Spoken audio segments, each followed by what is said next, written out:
똑똑. 네, 들어오세요. 지금부터 사이상담소 시작하겠습니다. 가족, 친구, 연애, 직장, 인간관계 사연들 기다리고 있어요. 사이사이 POD 메일로 똑똑 문 두드려주세요. 오늘은 임다희님 사연인데요. 민경님과 상황극을 짧게 하고 사연 한번 소개해드릴게요. 민경님, 연기해보신 적은 없죠? 네. 오늘 처음으로 사이에서 입문하시면서 연기를 해보시면 좋을 것 같네요. 그럼 사연자님 역할을 제가 하고 친구 역할을 민경님 해주시면 좋을 것 같아요. 네. 그럼 상황극 할게요. 네. 큐! 나 요즘 인간관계 때문에 힘들어. 어떤 게 가장 힘들었어? 내 마음을 못 열겠어. 그냥 문이 닫혔어. 왜 다쳤는지 알 수 있을까? 여기까지 하면 될 것 같아. 방금 나름 감정의 톤을 넣은 것 같은데요. 맞나요? 네, 맞습니다. 그래서 상황극은 여기까지 하고요. 제가 고민 한번 읽어드릴게요. 안녕하세요. 저는 양재에 살고 있는 28살이고 방송을 들은 지 5개월 정도 됐어요.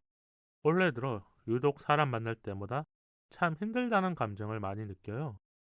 직장생활 연차가 쌓이면서 괜찮아질 줄 알았는데 더 어려워졌다고 해야 될까요? 민경님은 어때요? 이 사회생활을 지금 3년 좀 더 네. 하셨을 거 아니에요. 네. 내가 사람들을 만나는 이 인간관계가 조금 더 느슨해졌어요? 아니면 촘촘해졌어요? 조금의 노하우는 생기는 것 같아요. 왜냐면 경험을 하면서 어떻게 대해야겠다. 좀 터득한 게 있잖아요. 맞습니다. 저만 이런 건지 궁금해서 사연을 보내봐요. 만나는 친구들도 줄어들고 이젠 정말 친밀감이 있는 사이도 몇 명 안 돼요. 편하게 놀 수 있는 사람이나 한 주에 힘든 이야기 하면서 술 마시고 싶은 사람들도 점점 적어진 것 같아요. 자주 만나던 사람들도 어느 순간 연락이 뜸해지더니 못 본 기간이 길어졌어요. 민경님은 어때요? 친구 사이나 이런 것들이 좀 멀어진 편이에요? 아니면 연차가 좀 쌓이고 이제 사회생활하고 하다 보니까 요즘 자주 만나요? 사회생활을 처음 시작하고는 한창 못 봤던 것 같아요. 왜냐면 적응해야 되니까 회사에. 맞아요. 근데 이제 어느 정도 좀 적응을 하니까 다시 일주일에 한 번 정도는 음. 좀 만나는 것 같아요. 그럼 친구를 못 봤었을 때 좀 서운했던 적 있어요? 서운하다기보다는 조금 어떤 마음이 들어요? 서운한 마음이 아니면. 아무렇지 않았던 것 같은데요. 그게 어떻게 보면 또 친구 사이에는 더 좋을 때가 있잖아요. 맞아요. 뭐 자주 봐도 좋지만 음, 바쁠 때는 못 보는 거고. 네.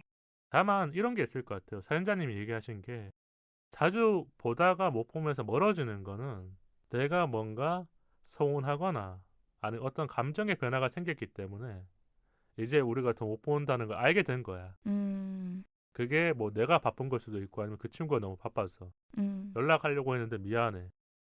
그러면 어느 순간 안 하잖아요. 네. 근데 그 친구도 연락이 안 와. 아, 그럼 서운하죠.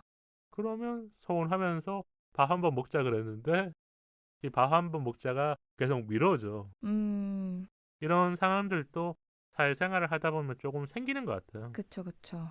그래 사연 돌아오자면요. 사회생활에서 비즈니스적으로 오래 알고 지낸 사람은 있지만 친한 사람은 없어요. 내가 마음을 안 내주어서 그런 걸까 싶기도 했어요. 어렸을 땐 지금보다는 사람을 대하는 게 괜찮았는데 이젠 불편하고 힘드네요. 누군가가 저한테 바라는 게 많으면 멀어지기도 하고 나도 나랑 안 맞는 것을 말해야 하는데 못 말하면 답답했던 것 같아요. 민경님은 어때요? 이 사회생활하면서 안 맞는 게 있으면 표현하는 편이에요? 아니면 그냥 참고 있는 편이에요? 저 참는 편인 것 같아요. 그게 참으면 아픈 적은 없어요. 원래 이게 마음에 그게 곪잖아요. 그거를 전 회사에서 느껴봤어요. 아, 어, 한 번에, 그러니까 조금씩 감정이 쌓이기 전에 말을 해야겠다를 전 회사에서 배웠어요.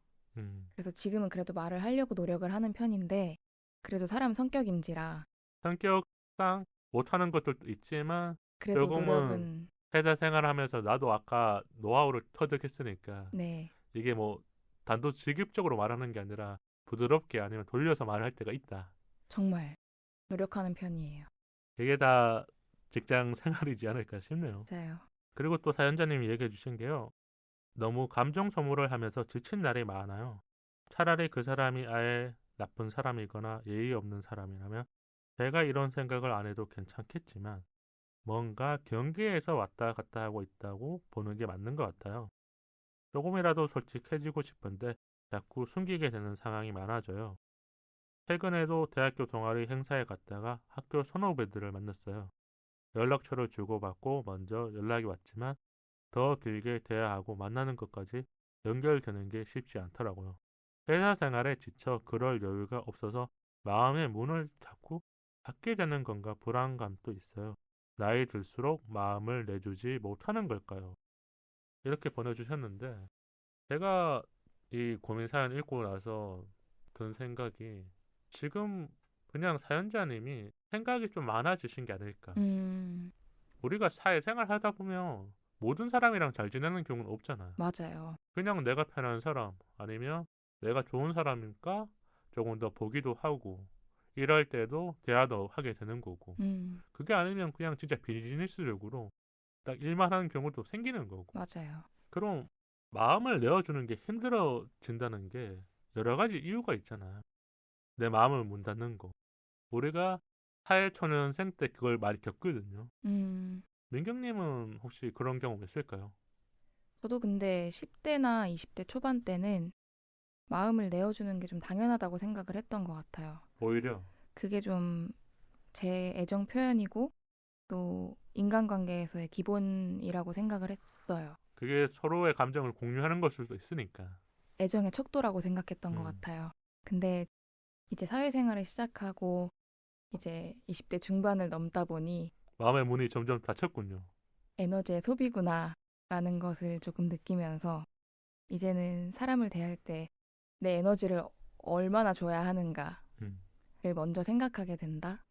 왜냐면 이런 것 같아요. 내가 100을 내줬는데 그 사람들은 100을 안 내주는 경우가 많거든요. 그쵸. 근데 그걸 자꾸 느끼게 되면서 나는 이제 내 마음을 지켜야겠다. 보호 본능이 이제 발동하기 시작한 게 아마 20대 중후반부터 30대 초반까지. 맞아요. 이 30대 초반이 지나면 그냥 이제 아무렇지 않은 게 되는 거고. 왜냐면 그때가 아마 연차로 봤었을 때 좀 대리가 지나거나 이제 가장이 들어가거나 뭐 회사마다 좀 직급이 다르겠지만 저는 이런 것 같아요. 마음을 내어주는 게 힘들어지는 거는 상처를 받았기 때문. 이 상처는 아무렇지 않은 것처럼 보이지만 때로는 깊어요. 왜 그렇냐고 생각해 보니까 우리 직장인들, 뭐 프리랜서, 자영업 하시는 분들이 일터에서 보내는 시간들이 우리의 삶에서 길어요. 맞아요. 아까 우리가 오프닝 토크 할 때 휴식하는 동안에서 얘기한 것처럼 네. 앞에 일하는 시간을 얘기했잖아요. 네. 이 시간이 길어지면서 나도 모르게 너무 에너지를 쓰고 근데 이게 풀 데가 없어. 회사에서 쌓인 일을 집에 돌아와서 뭐 부모님한테 갑자기 다 털어놓거나 아니면 뭐 연인을 만나서 다 털어놓지 않잖아요. 네. 그냥 오늘 잘 지나가면 됐지라고 하다 보니까 이게 상처를 만들어내기도 하고 아니면 아물지 않은 상태가 오래 가는 게 아닐까. 그쵸. 그럼 혹시 민경님은 나이 들고 나서 편한 사람과 불편한 사람이 구분이 됐나요? 아니면 아직까지 그냥 그 기준이 없을까요? 저는 예전에는 좀 저랑 공통점이 있고 유쾌하고 재밌는 사람이 좋았다면 음. 지금은 재밌지 않아도 좀 제 말을 잘 들어주는 사람? 내 말에 공감해주고 그냥 공감하지 않아도 뭔가 제 말에 제 생각을 바꾸려고 들지 않는 사람. 불편하지 않는 사람이 더 좋은 것 같아요. 불편하지 않다는 말이 참 우리가 다양한 의미를 담고 있는 것 같아요. 네, 근데 나이가 들면 딱 느껴지는 게 대화를 5분만 해보면 알아요. 맞아요. 이 사람이 내 말에 집중을 하고 있는지 네, 아니면 안 하고 있는지 그 대화의 결이 바로 생기거든요. 어릴 때는 몰라요. 왜냐면 말 잘하는 사람, 웃긴 사람, 뭐 재밌는 사람 그런 것들에 더 끌리죠. 그쵸, 그쵸. 그게 내가 웃게 되는 거니까. 맞아요. 근데 우리가 느끼는 건 조금씩 나이를 먹어가면서 내 감정을 풀어내야 되기 때문에 대화를 하면서 일 끝나고 나서 친구 만났는데 이 친구랑 재밌게 대화하면 오늘 회사에 있었던 일 조금은 있잖아요. 맞아요. 저는 사연자님이 사람을 대하는 게 어렵다고 하셨잖아요. 네. 누구나 한 번쯤은 이런 감정들이 와요. 음, 아무리 극이 그러니까 외향적인 사람들도 현타가 오거나 내가 이렇게 많이 만나는 게 맞을까라고 생각한단 말이에요. 음, 왜냐? 우리의 인간관계는 항상 일정하지 않단 말이에요. 네. 늘어났다 줄어들었다.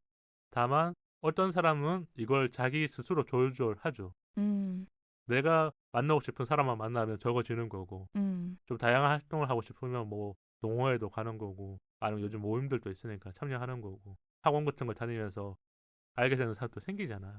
저는 그래서 사연자님이 편한 사람과 불편한 사람의 구분이 생겼다면 편한 사람을 만났었을 때 조금 더 내가 이 사람과 어떻게 돈독해질까 아니면 더 오래 알고 지내고 싶을까를 생각해 봐야 되는 게 오히려 20대가 끝날 때쯤 더 많은 사람을 잃어요. 아, 왜 그런지 아세요? 왜요? 20대 때는 학교, 회사, 그리고 목표가 있잖아요.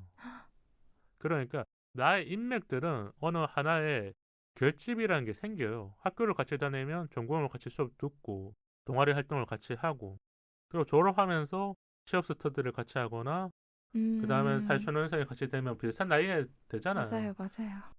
그러면 결속력이 생긴 거잖아요. 근데 30살이 되면 이제 환경적으로 멀어져요. 가까이 사는 친구가 갑자기 다른 지역에 가기도 하고 나도 일하는 시간이 달라지는 사람도 있잖아요. 어떤 분들은 뭐 3교대를 해야 된다면 결혼을 하기도 하고. 결혼하기도 하고 그러면 라이프 타임이 달라지는데 만나야 되는데 못 만나. 원래 퇴근하고 볼래 그러면 저녁에 봐야 되는 건데 못 봐. 주말에 봐야 되는데 어떤 사람은 주말에 일하는 사람도 있고 아니면 아까 말한 것처럼 결혼하면 뭐 가족 행사, 육아 봐야 되는 분들도 있으니까. 맞아요. 그런 차이로 인해서 조금 사람들과 멀어지는 단계들이 더 커지는 거죠. 이럴 때 좋은 인간관계를 형성하는 요령이나 팁 같은 게 있을까요? 민경님이 그래도 조금은 이 사회생활을 해보시고 인간관계를 만들어 오셨으니까. 네. 저는 뭐든 당연하게 여기지 않는 게 좀 중요한 것 같아요. 되게 사람은 어찌 보면 좀 이기적인 동물이잖아요. 그래서 내가 해준 것만 좀 기억을 하고 받은 거는 사실 잘 기억을 못 해요. 저도 물론 그렇고요. 우리가 그러니까 그 표현을 망각한다고 하더라고요. 맞아요. 기억을 망각하기 때문에 자꾸 똑같은 실수를 하는 사람도 있고. 그래서 서운한 게 조금 많아지는 것 같아요. 저는 제가 받은 거를 조금 더 많이 기억을 하려고 노력을 하는 편이에요. 그러면 예를 들면 민경님이 생일 선물을 받았어요. 네. 그럼 그 생일 선물 받은 친구에게는 어떻게 챙겨줘요? 아, 챙겨주는 것. 네, 받았으니까 다시 챙겨줘야잖아요. 아, 그 친구가 갖고 싶은 거를 당연히 챙겨주려고 노력을 하죠. 근데 그것도 중요하지만 뭐 평상시에 작은 거를 주더라도 그 작은 것들을 좀 오래오래 기억하고 고마워하려고 노력하는 편? 그럼 어떤 것들이 있어요? 그 사소한 것들이. 지금 저는 생일이라는 예를 들었던 거고. 최근에 친구가 저한테 동화책을 하나 줬어요. 동화책. 아, 동화책. 동화책을 어른 돼서 선물 받을 거라고 생각해 보셨나요? 동화책을 선물로 잘 안 받게 되죠. 동화책은 없잖아요. 근데 이제 친구가 제가 되게 저번 달에 힘들었거든요.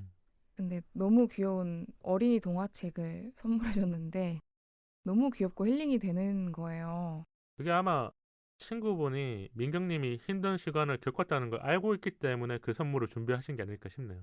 네, 너무 귀엽고 힐링이었습니다. 우리가 그런 사소한 것들을 잘 챙겼었을 때 더 오래 가는 경우가 많은 것 같아요. 맞아요. 왜냐하면 하나하나 감정을 남기는 것은 그런 것들이거든요. 일상에서 아니면 내가 깜빡하고 있었던 것들을 챙김을 받을 때. 예를 들면 집에 가는 길에 갑자기 와서 친구가 와서 밥 먹자 그러거나 그럴 때 막 반갑잖아요. 너무 좋죠. 내가 원래 시간 내서 가면 뭐 30분, 40분 가야 되는데 우리 동네를 와주면 나도 밥 사주고 싶고 반갑죠. 그게 아마 또 이렇게 인간관계를 만들어가는 하나의 과정이지 않을까 싶어요. 저는 사연자님이 지금 이 가정 중에 있는 것 같아요. 음, 근데 이게 때로는 힘들어요.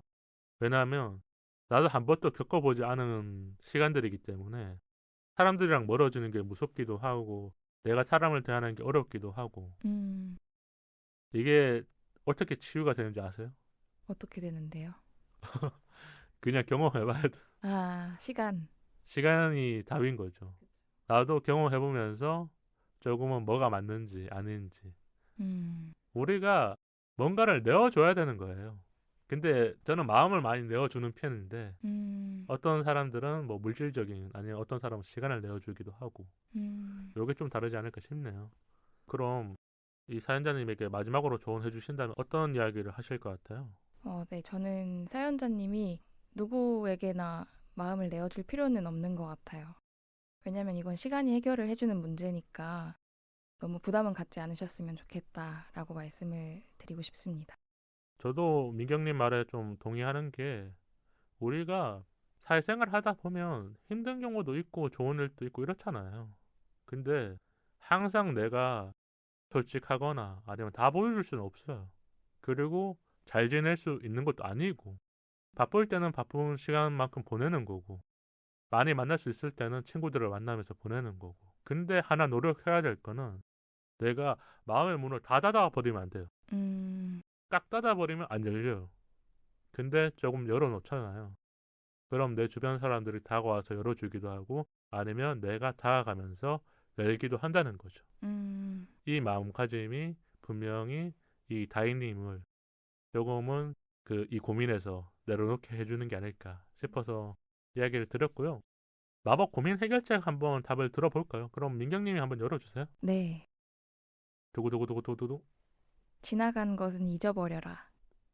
좋은 점괘가 나왔네요. 해석을 짧게 해주세요. 지나간 것은 잊어버리고 또 새롭게 마음을 열라는 점괘가 아닐까요? 오늘 뭐 민경님 손에서 좋은 이야기가 나왔으니까 다희님 또 잘 들으시고 고민이 풀리셨으면 좋겠어요. 우리 얘기가 다 도움은 안 되겠지만 음, 조금은 방향성을 알려드린 것 같거든요. 네. 그리고 구독자분들 중에서도 지금 다희님과 같은 고민을 하시는 분들이 마음의 문을 여는 게 중요한 게 아니라고 네. 한 번쯤은 생각해 보시면 분명 좋은 일도 있으실 거니까요.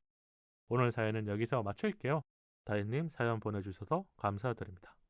꼭 고민 해결되시길 바랄게요.